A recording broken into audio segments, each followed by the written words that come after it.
এদিকে পেহেলগাঁওয়ে হত্যালীলা, বিশ্বজুড়ে হামলার নিন্দার ঝড়। এখনো থমথমে উপত্যকা, জারি হাই অ্যালার্ট। জম্মু কাশ্মীর জুড়ে চলছে সেনা অভিযান। এই আবহে আজ জম্মু কাশ্মীর বিধানসভায় বিশেষ অধিবেশনের ডাক দেওয়া হয়েছে। হামলার নিন্দা জানাতে একদিনের বিশেষ অধিবেশনের ডাক বলেই সূত্রের খবর।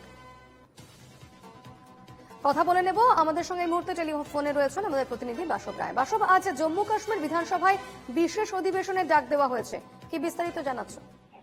হ্যাঁ, জম্মু কাশ্মীর বিধানসভা বিশেষ অধিবেশন ডেকেছে পহেলগাঁও জঙ্গি সন্ত্রাসের পরে।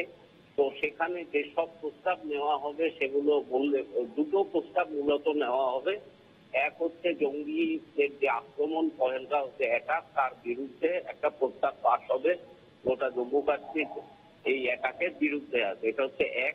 দ্বিতীয় কথা হচ্ছে জম্মু কাশ্মীর বাদ দিয়ে যে রেস্ট অফ ইন্ডিয়া, বাকি ভারত, সেখানে কিছু জম্মু কাশ্মীরের ছেলে মেয়ে তাদের উপর অ্যাটাক হয়েছে, তার বিরুদ্ধে একটা প্রস্তাব নেওয়া হবে।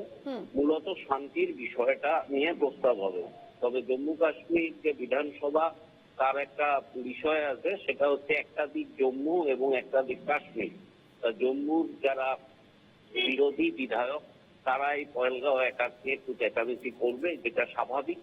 তবে জম্মু কাশ্মীরের বিধানসভায় ওমর আব্দুল্লাহর নেতৃত্বে যে দুটো বিষয় বিশেষ করে প্রস্তাব নেওয়া হবে। এক হচ্ছে পহেলগাঁও অ্যাটাকের বিরুদ্ধে আছে জম্মু কাশ্মীর, এবং গোটা ভারতে জম্মু কাশ্মীর ভারতের আলাদা কিছু না। জম্মু কাশ্মীর শান্তি চায়। এই অ্যাটাকে জম্মু কাশ্মীরের কোনো হাত নেই বা সম্পর্ক নেই। এইটা হচ্ছে মূল জায়গা। এই বিষয় নিয়ে আলোচনা হবে, প্রস্তাবও পাস হবে। এই বল না। বেশ, অবশ্যই এদিকে নজর থাকছে। ধন্যবাদ বাসব।